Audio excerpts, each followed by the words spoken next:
Marido que procura a esposa e não encontra. Existe um motivo para isso. Existe uma motivação. Porque não existe mulher que não gosta de ter uma intimidade com o marido. Existe mulheres que estão magoadas, estão feridas. E para isso eu vou deixar minha mulher falar. Você tá vendo que ela já tá coçando a língua ali para querer falar. Não é a questão de estar magoado ou estar ferida, né?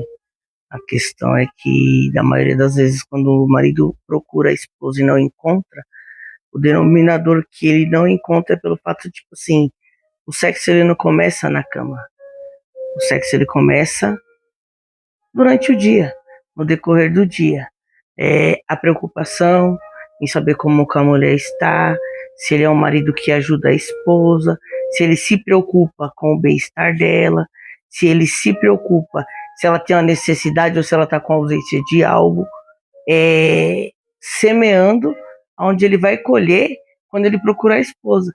Geralmente, quando ele vai procurar a esposa, ele não encontra porque ele não semeou na vida dela algo onde ela podia transparecer e ele encontrar ela ali naquele momento. Então seria, no caso, uma procura egoísta. Exatamente, onde o homem, na maioria das vezes, né, a satisfação do ego dele é onde ele encontra o prazer da carne dele, satisfaz o ego dele, e ele não está preocupado com a esposa. Com o passar do tempo, ela vai entendendo que dentro dessa relação, ela só está ali para satisfazer o momento com o esposo. Ela não tem um marido preocupado em satisfazer a parte da esposa. Porque se é um relacionamento a dois, na verdade, eu acho que a preocupação tinha que ser mútua. Ele primeiro está preocupado com ela, né, antes de satisfazer o desejo da carne dele, preocupado com ela, no cuidado, no zelar, se cortejar a mulher dele, tá preocupado se tá faltando algo, o que falta para você, onde eu posso melhorar, o que você acha que eu tenho que fazer. E muitas das vezes a mulher não tem isso. Aí é onde ele vai procurar e não vai ter aquela mulher. Eita, que a mulher já tá entregando tudo no começo? Não, ainda tem bastante coisa para vir aí. Livro de Provérbios, capítulo 5, o verso 18 diz assim: Seja bendito o teu manancial e alegra-te com a mulher da tua mocidade. O que Salomão está querendo nos revelar aqui? Que seja bendito o teu manancial. Manancial geralmente é aplicado a um jardim fechado, um lugar exclusivo, exclusividade. Né? Existe quem diga aí que sexo seguro é com camisinha. Não, sexo seguro é casamento, é lugar de exclusividade, é lugar de ter intimidade, ter carinho, ter diálogo. E muitas das vezes, né, existe essa busca egoísta no marido, que o marido procura e não acha porque ele procura a mulher apenas como um objeto para se satisfazer, e a mulher que se dane-se. Então, assim, não é que o homem procura a mulher e a mulher não quer ter intimidade com o homem, não. A mulher não quer se sentir usada pelo homem. Sim. Né? E isso é importante observar, porque existem muitas pessoas que vão questionar. Fala assim, existe o homem de mau caráter, que ele vai falar assim, ele usa até de chantagem emocional, se eu não acho em casa, eu vou procurar na rua. Né? E eu estou falando disso porque eu tenho propriedade para falar, eu nunca fiz esse tipo de chantagem com a minha esposa, mas existiam outras manipulações. Né? Quem já me acompanha sabe que o Douglas é escritor do livro Do Inferno ao Paraíso, com o prefácio da minha digníssima esposa, e ela dá a opinião dela em relação à codependência. Né? Eu como dependente químico e ela como codependente. O codependente ele acaba tendo uma dependência emocional. E o dependente químico, a dependência é diagnosticada como uma doença progressiva e curável fatal, ou seja, ela não tem cura, ela é obsessiva e compulsiva, ou seja, mental, e ela se manifesta de diversas maneiras. O dependente químico, ele muitas das vezes ele faz a questão da substituição. Por quê? Porque ele está procurando uma fuga da sua realidade com momentos de prazer. E muitas das vezes ele vai só trocando a substância, né? E ele quer alcançar prazer de qualquer maneira. Eu, pelo fato de estar na dependência química, né, minha esposa, na época, ela era minha noiva e ela ficava indo atrás de mim nos ambientes onde eu ficava consumindo as drogas e, né, no livro a gente conta que ela ficava indo grávida atrás de mim e por algumas vezes eu voltei para casa e dentro desse retorno, muitas das vezes eu ficava bem e tal, e aí quando eu via que eu ia recair, eu voltava. E muitas das vezes eu usava a questão da dependência, a questão da doença, para manipular e ter a satisfação do meu prazer. E ela, pelo fato da dependência emocional, acabava cedendo, mesmo não se satisfazendo. Por isso que eu costumo dizer que a gente tem propriedade para falar sobre o assunto, porque ela sabe o que é viver isso, ela sabe o que é conviver com um homem egoísta, um homem egocêntrico, um homem que só se preocupa com o seu bel prazer a qualquer custo, né? E isso se torna um relacionamento tóxico, se torna um relacionamento que desgasta, né? E eu não posso falar que eu procurava a minha esposa e não encontrava, não, eu encontrava, mas ciente que eu estava encontrando ela pela dependência emocional, por manipular toda a situação, sabendo que ela não estava se satisfazendo. E ela acabava cedendo pela questão da manipulação, pela questão que muitas das vezes o homem de mau caráter ele fala, não, se eu não estiver em casa eu vou procurar na rua, e a mulher na dependência emocional acaba cedendo, né, a essas manipulações e tudo isso. Mas eu vou deixar minha digníssima esposa falar um pouco sobre essa experiência que ela está aqui. Eu estou vendo que ela já está, quando ela faz assim, se olhar, gente, aí vem, se preparem, gente.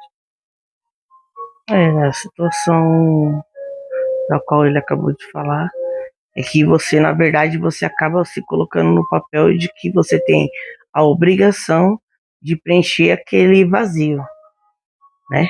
Você traz para você toda a responsabilidade de ter que ser aquela mulher que tá ali para suprir o desejo dele e não se preocupar com o seu porque você quer ver ele bem.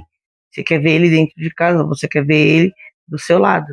Então você acaba passando de limites para estar trazendo um prazer para outra pessoa e não se preocupando com o seu pelo fato de querer ver ele bem. Então você não enxerga que na verdade você está sendo um objeto, mas naquele momento no seu pensamento te traz como uma responsabilidade de mantê-lo de pé. Então, dentro do casamento, é importante ter um diálogo sobre intimidade, sobre a vida sexual do casal. Por quê? Porque se eu entro numa relação onde uma das partes é egoísta, ela só se preocupa consigo mesmo, e isso é algo que vai desgastar e vai cair nesse cenário de que procura e não encontra, porque isso pode acontecer dos dois lados. Existe um texto bíblico que vai falar que o homem não tem um domínio sobre o próprio corpo e nem a mulher tem um domínio sobre o próprio corpo, que ambos, um deve satisfazer o outro. Mas calma aí, a Bíblia vai dizer que do mesmo jeito que Cristo amou a igreja, o marido tem que amar a sua esposa, ou seja, Jesus deu a vida pela igreja. O marido está disposto a dar a vida pela esposa? O marido está disposto a satisfazer a esposa a qualquer custo? Ou ele ainda tem esse sentimento egoísta de apenas se satisfazer? Então, ter esse tipo de diálogo é muito importante, né? Tipo, você sabe o que a sua companheira ou o seu companheiro gosta na hora da intimidade? Isso é muito importante. Você sabe se na hora do prazer, na hora do ato em si, tá prazeroso para ela, tá prazeroso para ele? É importante ter esse tipo de diálogo. Por quê?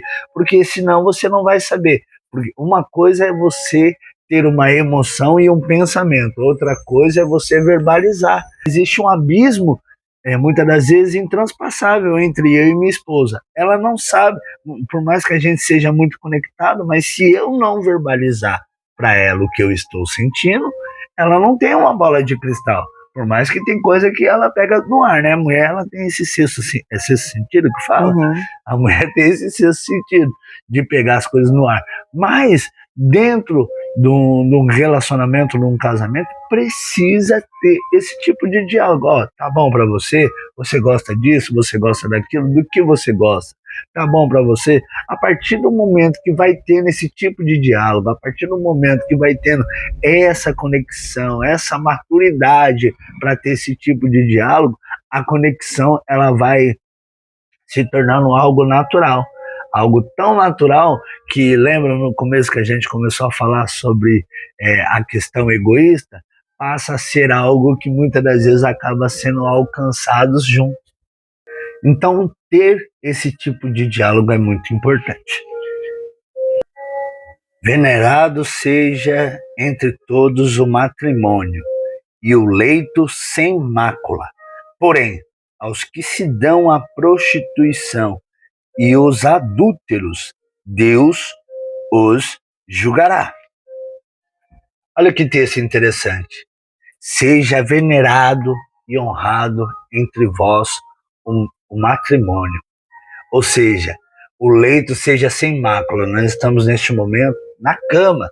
Nós estamos onde descansa, recarrega as nossas energias. E aqui é também um altar, porque nós buscamos a Deus. É um lugar de comunhão, é um lugar que também se torna um altar, de entregar também um sacrifício a Deus. E precisa ser um lugar santo, precisa ser um lugar de diálogo, precisa ser um lugar de entendimento.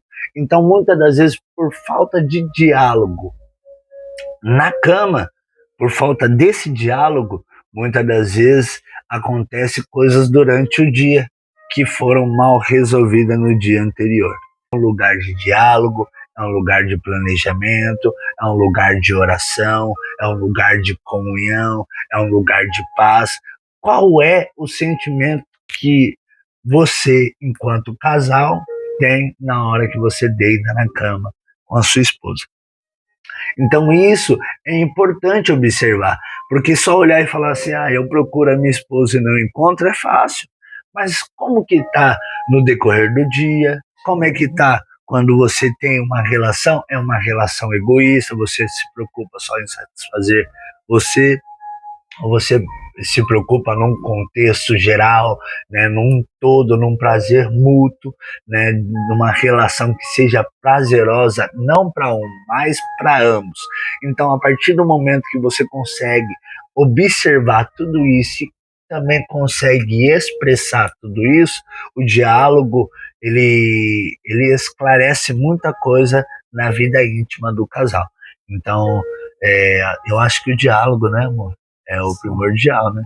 Sim, com certeza. Onde você vai estar conversando sobre o que é favorável para um, o que é favorável para outro, onde está faltando nenhum, onde está faltando no outro. O diálogo é uma concordância entre os dois, né? Porque se eu não te falar, que nem você falou, se eu não me expressar algo que está faltando e eu estou sentindo falta, você não vai adivinhar. E se você não falar algo que está faltando da minha parte para contigo, eu não vou saber o que falar e nem o que fazer. Então, o diálogo ele é a melhor forma de comunicação entre o casal. É que nem eu falo, a gente não disputa força, a gente precisa unir força. A Bíblia vai dizer que o cordão de 3 dobras ele é mais difícil de se romper. O que é um cordão de 3 dobras? É você, o seu cônjuge e Deus, né? É um relacionamento que você precisa colocar Deus na direção de tudo, né? E isso tem feito a diferença na nossa vida e no nosso relacionamento. Como eu já falei um pouco sobre o livro do Inferno ao Paraíso, uma jornada de sofrimento e superação, e aqui nós estamos falando sobre vida íntima do casal, né? E eu dei aqui um spoiler do que nós passamos em questão do Douglas na dependência, a Fabiana na codependência. Eu vou ler aqui o prefácio da minha digníssima esposa. É melhor você ler, né, mãe? Leia.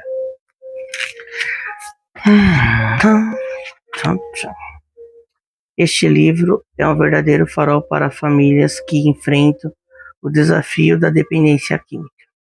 Ele oferece não apenas conhecimento, mas também uma dose essencial de empatia e acolhimento.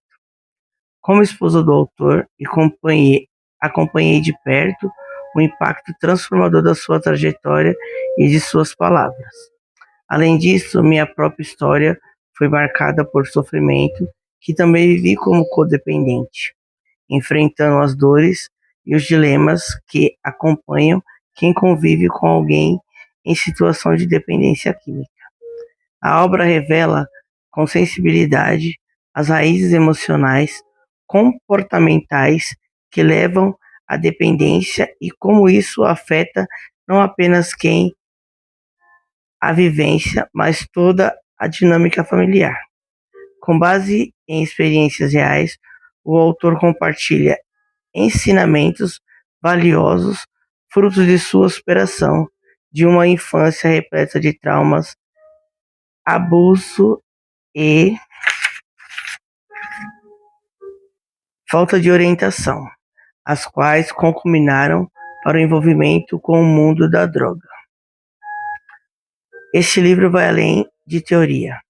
Oferece orientação prática e ferramentas para reconstruir lares, restaurar relacionamentos familiares e promover a cura. Se você busca resgatar alguém que ama ou compreender melhor os desafios da dependência, encontrará aqui um guia precioso para transformar dor em sofrimento em superação e esperança. É uma obra capaz de restaurar a vida, trazer à luz a escuridão e reacender a fé no recomeço. Esteves dos Santos, empresária, estudante de Direito e esposa do autor. Eita, glória. E é sobre isso. O livro do Inferno ao Paraíso já está disponível nas principais plataformas digitais. Também vai estar disponível aí no link da descrição, tá bom? Se quiser adquirir o exemplar, só clicar aí no link ou entrar em contato em uma das nossas redes sociais que a gente envia para todo o Brasil também. Vida íntima no casamento é sobre isso, é sobre diálogo, é sobre comunhão, é sobre ter compreensão e entender. Opa, se eu estou procurando e não estou encontrando, existe algum motivo para isso. E geralmente o motivo é a busca egoísta. Muitas das vezes é eu se preocupar apenas em me satisfazer, enquanto a minha companheira fica insatisfeita. Você que nos acompanhou até aqui, já clique em seguir, curte, comenta se esse conteúdo fez sentido para você. Eu tenho certeza que muitas vidas serão edificadas. Compartilhe com mais alguém esse conteúdo. E pense nisso, porque é simples assim. É simples assim. Deus abençoe a todos. Até uma próxima.